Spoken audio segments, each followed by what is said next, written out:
5 minutes to Representative Brown. Thank you, Madam Chair. When strong privacy, civil rights, and civil liberties protections are in place, technology can be a critical tool in immigration enforcement. For example, the Biden administration installed new technology at select locations along the southern border that quickly screens commercial cargo coming into the United States for illegal contraband.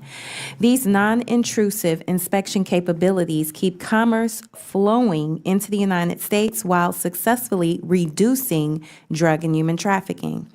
Ms. Fleischaker, in your experience, what role does technology play in keeping our borders secure, and what do you see are some areas of opportunity? I think you just pointed out one area where technology has helped keep our borders secure. I think that we should be using technology to make the process work as efficiently and effectively as we can. I think there's a lot of examples that I was a part of where technology was used to improve the process. I gave a couple during my testimony, including the ICE check-in app to help the non-detained population, and FIRM, which really increased the number of family removals without the cost and burden of family detention. Thank you. And so much of the immigration conversation is focused on immigrants coming to the United States the right way. But it's easy for people to enter through a legal pathway because it's not easy for people to enter through a legal pathway because our immigration system has not kept up with the demands of the modern world. This is why the Biden administration used the CBP One mobile application to make border crossings more efficient and provide guidance to individuals seeking asylum.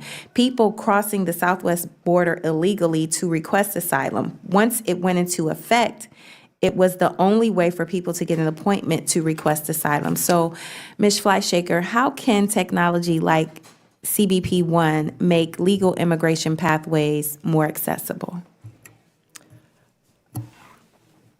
I am not going to argue that we can't improve the technologies that we use. I think that that should be a constant and ongoing effort.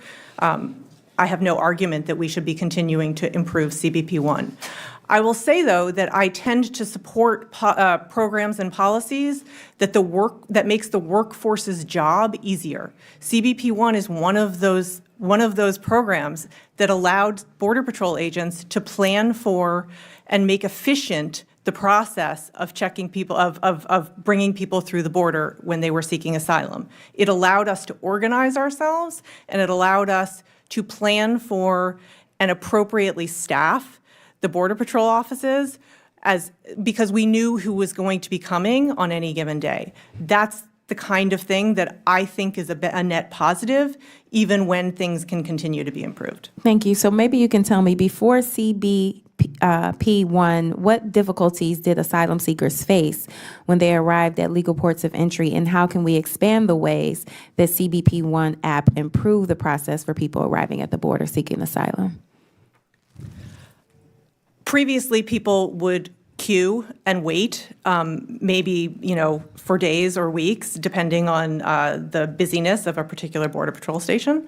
The CBP One app helped bring some order to that process, which was, in my mind, a net improvement.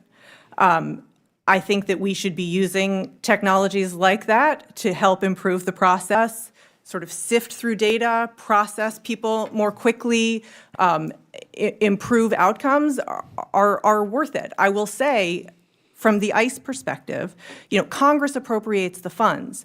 Data modernization funds at ICE are often cannibalized because for the more pressing needs, such as detention or ATD, right? So we need those funds. The ICE needs those funds, but often those funds don't get used for the appropriated purpose because there's more pressing immediate needs. Thank you. And one of the first things that President Trump did upon taking office was discontinue the use of CBP One and cancel all existing appointments. So can you tell us what are some of the immediate effects that this will have on the country's immigration challenges? So I want to be careful. I'm no longer with the department, so I didn't get to witness exactly what happened when the CBP One appointments were canceled. But as people will come to the border, they'll no longer have appointments. They will no longer be pre-screened and vetted. And it, I believe, should increase confusion, time in processing, and potential lines to get in. Thank you. My time has expired. Thank you. I'll now recognize.